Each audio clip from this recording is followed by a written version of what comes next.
السلام علیکم ورحمۃ اللہ وبرکاتہ۔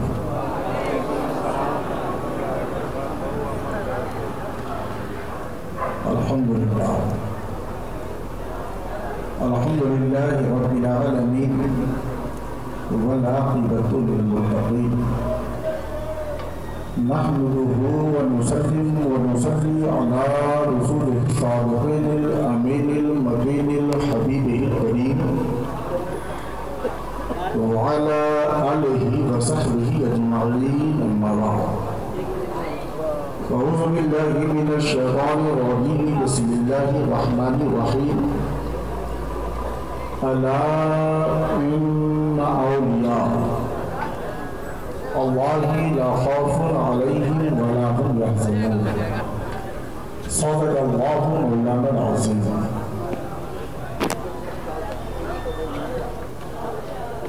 ممبر نور پر ہماری جماعت کے ایسے پھول بیٹھے ہیں جن کی خوشبو صرف شہر دہلی میں نہیں بلکہ پورے ہندوستان پہ پھیلی ہوئی ہے۔ خصوصیت کے ساتھ گلزار فاطمہ الزہرا آل رسول اولاد رسول پیر طریقت رہبر شریعت حضرت علامہ سید عتیق الرحمن صاحب قبلہ عطا اللہ عمرہ، نقیب جلسہ حضرت حسنین رضا شاعر اسلام جناب ساجد مرغازی، اور اس علاقے کو اپنے تمام تر خوبیوں سے مسلک اعلیٰ حضرت کے پرچم کو لہرانے والی ذات حضرت علامہ سید حجت الاسلام صاحب قبلہ، دیگر علماء و شہداء، بزم پاک میں آئے ہوئے تمامی حضرات، یقیناً آپ لائق صدر احترام میں مبارکباد ہیں، اور مبارکباد ہے حضرت قاری نیاز الدین صاحب جنہوں نے اپنی تمام تر کوششوں کے ساتھ اس بزم پاک کو سجایا کرایا۔ پروردگار عالم ہمارے اور آپ سبوں کے آنے کو قبول عطا فرمائے۔ آپ حضرات سننا چاہتے ہیں، کسی نے مجھ سے کہا کہ مولانا آج دہلی میں کئی کانفرنس ہیں، کئی جلسے ہیں، مجمع نہیں ہوگا، لوگ نہیں آئیں گے، لیکن الحمدللہ یہ ٹھاٹا مارتا ہوا مجمع مجھے بے پناہ خوشی عطا کرتا ہے۔ رہی بات تعداد کی، مجمع کی، تو میں نے حضرت علامہ سید عتیق الرحمن صاحب قبلہ سے عریضہ پیش کیا، حضور جو لوگ بول رہے ہیں کہ آج بہت ساری کانفرنسیں ہیں دہلی میں، مجمع نہیں ہوگا، تعداد نہیں ہوگا، میں نے کہا حضرت تعداد پر ہم نے بھروسہ کیا کر، تعداد پہ بھروسہ جو میں کر میرا تھا ناز ہے، ہم نے تعداد پہ بھروسہ تو کیا۔ حضرت نے فرمایا کیا کہنا چاہتے ہو؟ میں نے کہا حضور کچھ لوگ 6-7-8 گرام میں کچھ بنا رہے تھے، میں نے کہا جناب کیا کر رہے ہو؟ کہا مولانا دودھ کا شربت بنا رہا ہوں، دودھ کا شربت بنا رہا ہوں۔ میں حیرت میں پڑ گیا کہ حضور یہ 40-35 روپے دودھ اوریجنل بھنگنے سے نہیں ملتا، یہ 7-8 گرام دودھ کا شربت، اتنا دودھ آیا کہاں سے؟ میں گرام کے قریب پہنچا، جب دیکھا کہ اس میں صرف پانی ہی پانی ہے، دودھ کا ہلکا عکس نظر آ رہا ہے۔ میں نے کہا جناب اس میں پانی کتنا ڈالے ہو؟ کہا 50 لیٹر۔ کہا دودھ کتنا ڈالے ہو؟ کہا 5 لیٹر۔ ہم نے کہا کہ جو چیز 50 لیٹر ہے اس کا نام نہیں بول رہے ہو، اور جو چیز 5 لیٹر ہے اس کا نام بول رہے، کیوں؟ اتنا کہنا تھا کہ چہرہ لال کر دیا، آنکھیں پھاڑ کر میری طرف دیکھا اور کہا مولانا ہوش میں رہیے گا۔ مولانا ہوش میں رہیے گا۔ میں نے کہا کیا ہوا؟ کہ مولانا یہ شربت ایسا ویسا شربت نہیں ہے، بلکہ اس شربت کو نسبت فاطمہ کے لال کربلا کے دولہا امام حسین سے اور کربلا میں ہزاروں کی تعداد میں یزیدی امام حسین کا قافلہ 72 پہ مشتمل، لیکن قسم خدا کی پوری دنیا وہ 1000 والے یزیدیوں کو یاد نہیں کرتی، بلکہ 72 والے حسینیوں کو یاد کرتی ہے۔ تعداد پہ تو ہم نے بھروسہ کبھی کیا ہی۔ آپ لوگ حسینی ہیں؟ جی حسینی ہیں؟ کتنے لوگ حسینی ہیں؟ زور سے بولنا بولیے یا حسین، یا حسین، زندہ باد زندہ باد۔ یقیناً حسینی جہاں ہوتے ہیں ان کا اپنا ایک رنگ ہوتا ہے، ان کی ایک پہچان ہوتی ہے۔ الحمدللہ آپ مکمل حسینی رنگ میں رنگ کر بیٹھے ہیں اور اپنی پہچان بنا کر بیٹھے ہیں، اور یہ پہچان قسم خدا کی اگر قائم رکھا آپ نے تو یہ پہچان یہاں بھی کام آئے گا، میدان محشر میں بھی کام آئے گا۔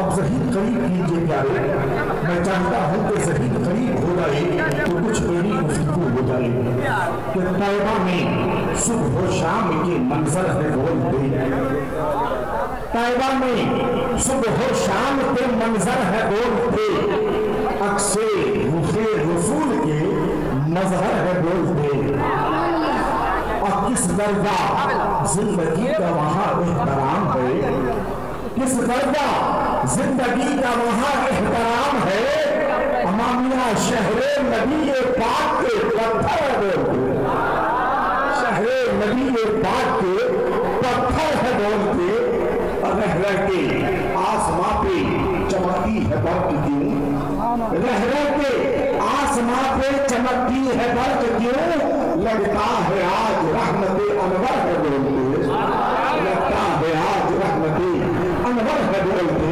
حضرات یقیناً آپ لائق احترام ہے، مبارکباد کے لائق ہیں کہ آپ اس بزم پاک میں تشریف لائیں۔ آپ اگر اپنے ذہن کو مجھ سے قریب رکھیں تو یقیناً میری تکلیف ہوگی۔ آپ تمامی حضرات غلامان مصطفیٰ ہیں، وفادار مصطفیٰ ہیں، اور وفادار مصطفیٰ جہاں ہوتے ہیں اپنی وفاداری کا ثبوت دیتے ہیں۔ میں نے ایک مقام پہ پڑھا کہ ایک شیر بکری کا پیچھا کر رہا ہے، شیر بکری کا پیچھا کر رہا ہے، اور بکری بے تحاشا بھاگ رہی ہے، خوف زدہ ہے، لرزہ برندان ہے، رونگٹے کھڑے ہیں، بھاگ رہی ہے، شیر پیچھا کر رہا ہے، حملہ کرنا چاہ رہا ہے، لیکن بکری بھاگ رہی ہے۔ اچانک ایک جگہ ایسی آئی، بکری کھڑی ہو گئی اور پیچھے پلٹ کر شیر کی طرف سینہ تان کر کے چیلنج کیا، ہمت ہے تو آگے آ، ہمت ہے تو آگے آ۔ میں نے کہا عمر سید صاحب قبلہ آخر معاملہ کیا ہے؟ اب تک یہی شیر پیچھا کر رہا تھا، بکری بھاگ رہی تھی، شیر سے بکری ڈری ہوئی تھی، زخمی ہوئی تھی، حملے کا ڈر تھا، خوف تھا، اور آج اچانک کیا ہوا؟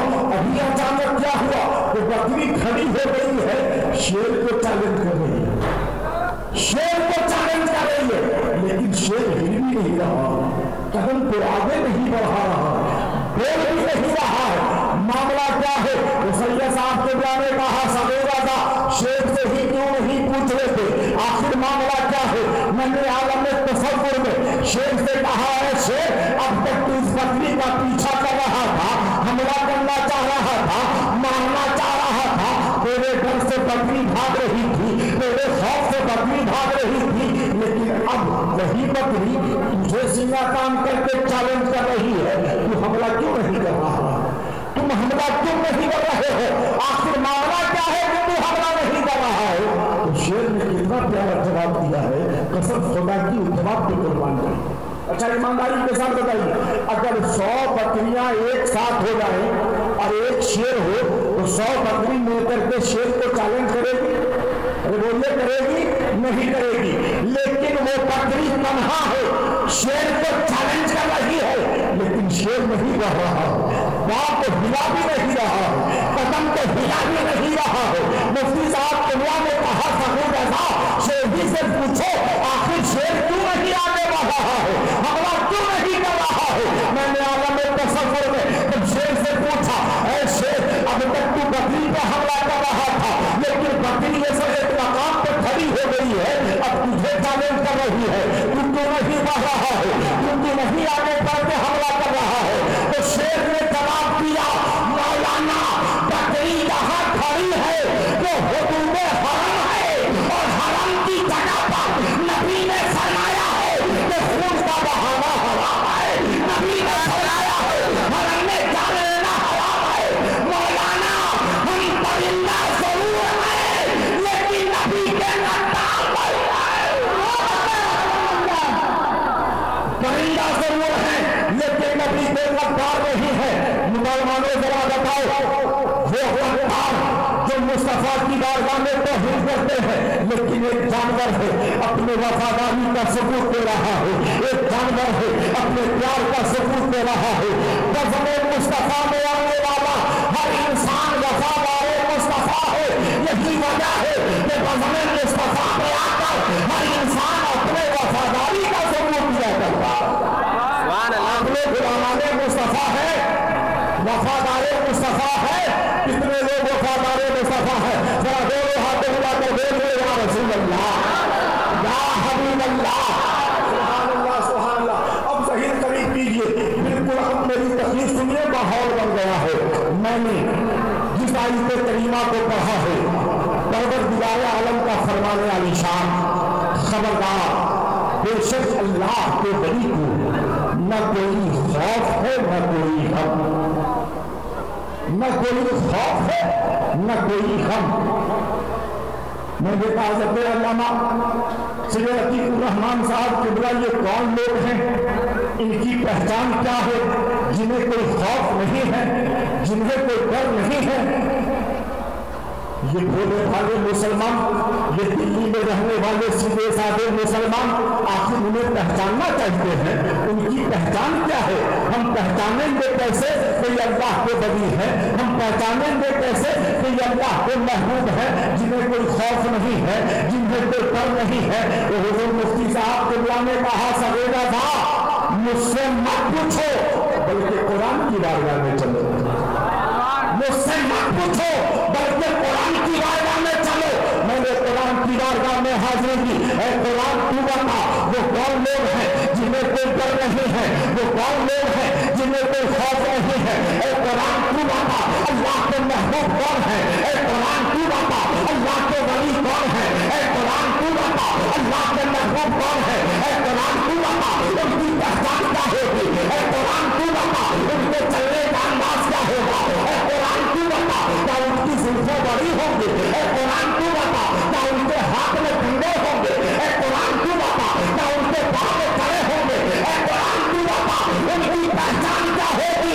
تو قرآن نے جواب دیا الذین آمنوا وکانوا یتقون، جو ایمان والوں کی جماعت ہوگی اور پرہیزگاروں کی جماعت ہوگی، ایمان والوں کی جماعت ہوگی اور پرہیزگار کی جماعت ہوگی۔